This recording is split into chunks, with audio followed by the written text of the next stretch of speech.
Kraven the Hunter is the latest Sony and Marvel collaboration, and it is based on the comic book series or series of comics starring Kraven the Hunter.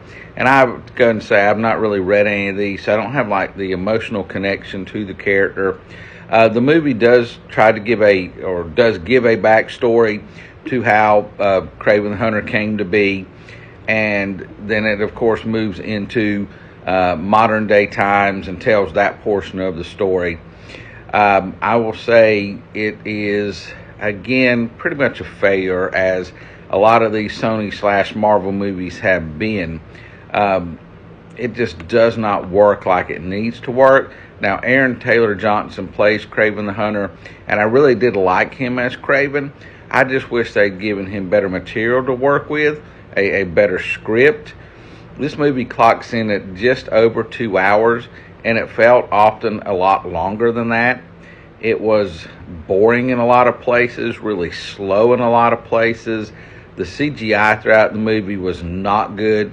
I can't remember the exact budget, but it was 100 and something million, but kind of on the low side of 100 million, and they could have used a little bit more, especially for the CGI.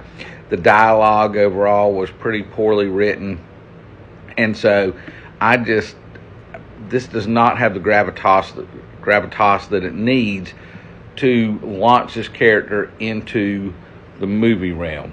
And Sony has had a really, really hard time getting these characters established. So hopefully, which Marvel's can be iffy too, but maybe they can get these back and do something better. Hopefully, Kraven the Hunter is rated R, but I said this after Deadpool and Wolverine's success. A lot of people are talking about, yeah, that means Marvel will make more R-rated movies with these characters and all.